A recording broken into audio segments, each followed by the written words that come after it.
106.7 Energy FM. Same pero iba. Mga pagka-oras natin, 5:27. Huling hirit ngayong araw ng Martes, partner. Ito na. Yes. Grabe, ang bilis naman ng oras. Ang bilis, at marami ring mga pangga natin nagugulat dahil tapos na agad ang kanilang trabaho ngayong araw ng Martes. Ay nako, bongga tayo dyan. Alam nyo, yun naman ang kailangan talaga. No? Matapos ang trabaho, tapos okay na. Tama. Hindi yung pag-uwi ng bahay, talagang pinupukpuk mo pa rin ang sarili mo sa kaka-work. Alam mo, ang naka-technique nito, no? Kapag ikaw nasa opisina, maging masaya ka lang at gawin ng tama ang iyong trabaho. Tama. Ang bilis ng oras, promise. Ay, totoo yan. Sobra. Para kakapasok mo pa lang, tapos na kagad. Kaya sa mga panggapo natin dyan na nakaraos na naman ng araw ng Martes, bukas ulit panibagong trabaho na naman. Pakitang gilas dahil Miyerkules na pala bukas kaagad, partner. Yes, Sheree. Parang kailan lang, Jim, Parang pinanganak ka lang kahapon. Napakabilis.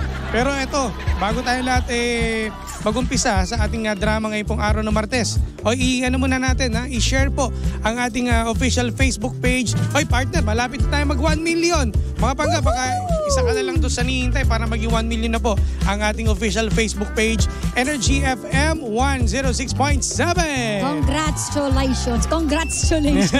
I-share lang natin, partner. Mag-share lang din ako. Ayan, share na tayo mga pangga. Live na ang Jimshi. Yay! At para sabay-sabay tayong pakinggan ang drama ni Ate Mong Girl ngayong araw ng Martes. Ay nako, for the Martes, para sa mga Marites. Ayan, tama. Ito na, ibigay na natin ang ating story time. Let's go!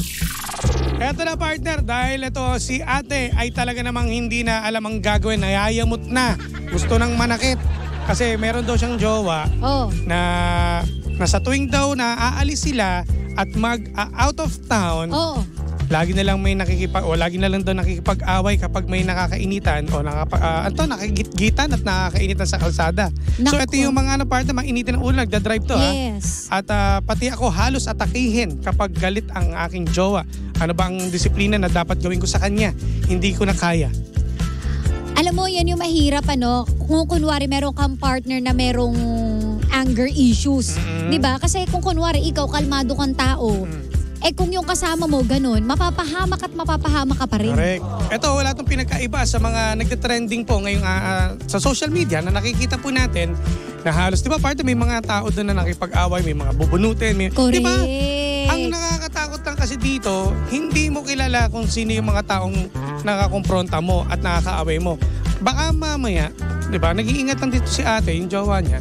Baka mamaya bigla siyang bang. Totoo yan. May dala pala. Kamayabang ka, nilapitan mo pa yung sasakyan, kinakalampag mo yung bumper niya o yung sasakyan niya. Hindi mo alam, hindi mo mababa, bubunot pala sa loob. Diba? Delikado, buhay pa ang kapalit niyan. Alam mo, maganda nga kapag kunwari medyo umiinit ang ulo natin, iisipin natin paano yung uuwian natin. Yes. Diba? Yun Kasi minsan, yung mga ganyang problema, o after mo kunwaring mabarel o kaya mahambalos yung kagalitan mo. O masaktan ka. Ano mangyayari? Wala. Diba? Kapag nagising ka na sa katotohanan, wala. Malaking perwish pa ang idudulot nito, lalo na sa mga motorista natin. Di ba kasi nakabala yung mga magkakasang traffic yan at bukod dyan may mag-video.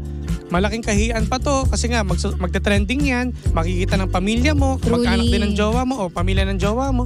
Ano nga sabihin mo? Totoo. Diba yung hirap At saka, alam mo, ang nakakatakot din dyan, kung kunwari yung jowa mo ganyan pala, paano pa kapag kunwari kayong dalawang nag-away? Ibig sabihin, maiksi ang pasensya niya. Posibleng mangyari yan. Kasi, biri mo, hindi niya kakilala sa kalsada. May nakainitan lang, may nakagitgitan. Ikaw pa kaya na meron na ba may nagawa kang mali? O mamaya magkasakitan din. Siguro kailangan mo siyang, ang hirap rin kasi kung kakausapin, puro usap na lang, no? Minsan, hindi nadadaan lang sa basta usap, no? Hayaan mong ganito gawin mo, no? Parang siguro, partner, kung hindi ka magte-trending, hindi ka magbabago, Yun Ganun nangyayari. Totoo, Alam mo, malaking tulong, sa kabila ng lahat, no, nakakatulong din pala itong social media para mapagbago mo isang tao na nagkamali. Diba? Kaso nga lang din, hindi mo rin alam din, syempre, ako yung gumawa ng kasalanan, yung depression tsaka yung hindi mo masasabi, nakakatakot din lalo sa relasyon mo pa. Kadalasan sa mga may kasalanan, tsaka lang tayo na gigising sa katotohanan kapag napapahiya na. Yun nga. Yun. Tapos kapag napatawag ka sa isang kilalang kay Sir Rafi, Oh, di ba? bigla ka nang bumabait. Di ba, may Ang sama ganun man isipin, pero parang kailangan niya yung gulpe di gulat. Oo, Alam mo yun, para kumbaga magising ka mapahiya eh. lang isang beses. Kaya Huwag mong saluhin. Ako partner, hindi naman din ako perfectong driver din. Kasi nga, minsan talaga, mainit din ulo ko kapag Pero bigla ko lang naisip yung pamilya ko. Kasi paano nga pag halimbawa, di ba, meron din nag-trending na hindi mo alam para, kumbaga, inangasa mo, nilapitan mo, ganyan, bumunot pala, ikaw pa nadali. Correct. Ano na nga yung mangyayari sa pamilya mo? Kawawa. Totoo. So, siguro, it's better na umiwas tayo, make sure na, ipagpaliban na lang natin. Kasi, malaking abala talaga. Oo. Para sa sarili mo, sa jowa mo, di ba? Para walang mapahamak, no? Hinga lang, di ba? Wala namang masama makipag tumawag ng pulis. Oo. Di ba? Kung hindi ka talaga makontento, tumawag ka o i-report ninyo. Pwede naman yun. Daanin na lang natin sa legal. Yun nga, ganun na lang gawin natin. Kapag huwag ka na pumorma, huwag lang kayong mag-away. Sige, magpatawag tayo, mag-explain kayo doon sa barangay, kung anong malapit doon na lugar. Then maaayos naman yan sa mabuting usapan eh. Totoo. Hinga lang. Ganto, gusto mo part ganto. Baho. Parang naamoy ko yung ulam mo kagabi. Parang tuyo yung... parang gano'n lang, idaan mo lang sa gano'n, ha? Tsaka kay ate, alam mo, kailangan mo rin din talaga siyang pagsabihan kasi karelasyon mo yan eh. Truly. Diba? Hindi mo siya hayaan. At siguro pag malamig ang... Siguro, pag mainit ang ulo niya, hindi mo pwede pagsabihan niya kasi magkakasabay. Pag malambing na, pag normal na. Normal na, hindi na mainit ang ulo. Tanggal na yung bad trip niya. Doon kayo Yan. mag-usap. At para hindi na maulit. Cargo mo pa yan. Yes. Madadamay ka dyan eh. Madamay talaga. Diba? Pwede, mamaya bariling ka rin eh. Kasama ka din. Hindi natin kilala ang mga nakakahalubilo natin, Yes. nakakasalumuhan natin ng mga tao. Di ba? One time, big time ka, na wag naman sana. Truly. Ngayon pa lang, magsimula ka ng magbago. Yan. Ganun lang ha. Idaan po natin sa mapayapang usapan. Tama, ganun lang naman. Kaya sa mga panggapo natin dyan, alam ko ikaw driver, no? Minsan hindi natin naiiwasan, nadadala natin ang mga problema natin sa bahay pag tayo nagtatrabaho, pero iwasan natin. Yes. Oo, para rin sa atin at sa ating pamilya, ha?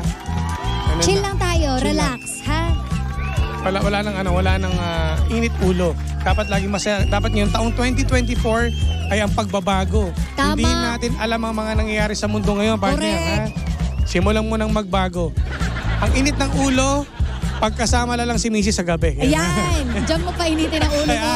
Doon na lang, ha? Doon na lang, okay? So, yun lang naman. Maraming salamat kay ate, ha? At ito, sabi niya ni Alfred sa akin, minessage po, dapat talagang pagpaubaya na kesa naman sa magkaroon pa ng problema. Tama. Diyan nyo makikilala kung gaano kagwapo ang asawa mo kapag mahaba ang kanyang pasensya. Totoo yan, ha? Hindi nakakagawa po sa mata ng jowa natin o asawa ang pagiging matapang. Oo.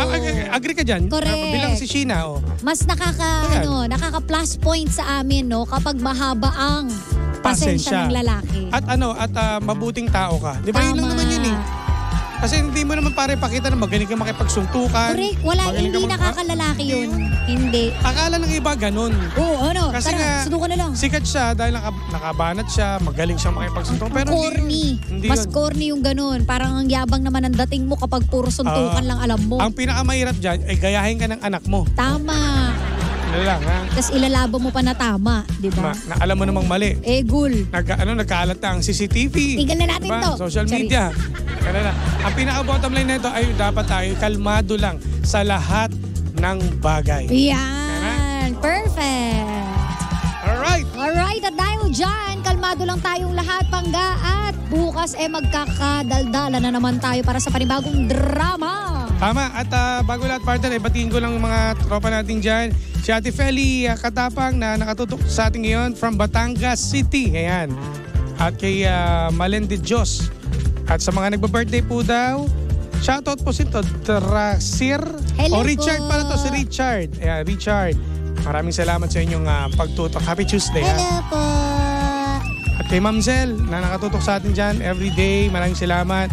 At sa mga team bay, yung mga team, mga karinderya natin dyan na nakatutok sa palengke, kung saan man kayo, mga drivers natin. Yay, ingat kayo dyan ha. Sa mga uwi pa lang, hello and ingat kayo dyan. Ingat sa pag-uwi. Magbaon ng mahabang pasensya. Yan. Alright. Pasensya is the key. Ay, palambing tayo partner ha. Sa mga panggapo natin, huwag niyo kalimutan na i-like at i-share po ang aming official Facebook page sa akin po. Mga naman, DJ Jimbo at yung aking TikTok partner. Ito na, DJ Jimbo 1067. Ayan, sa wakas. Sa wakas, ito na, TikTok. TikTokan tayo. O, i-follow nyo kami sa TikTok At magwa 1 million na po ang ating official Facebook page. Energy FM 106.7. Yes. Lapit na, 1 million na tayo. Malay nyo, pag nag 1 million po kami, mamigay po kami ng sasakyan. Wow! Ha? Malay nyo lang. Malay nyo lang, ha? Malay natin. Mamimigay kami sasakyan para sa amin. Yeah. Sa amin din. Abang-abang lang, malay nyo. Kaya nga, magtulungan tayo, share nyo yan, at i-follow. Alright? Yan. So dahil dyan, kami po i-exit na. Panibagong drama na naman ang hindi natin nasolusyonan. Pero ating napag-usapan. Kaya masasabi ng James si Jen ay, anong drama mo? Ang kalmahan nyo lang mga bangga at dumaldal na lang kayo dyan. Ay, umabol pa si Ate Yoli Ruiz. Ayan, Hello po. Exit talaga kami. Panibagong drama to, bukas abangan nyo. Bukas? Sure ka? Yes.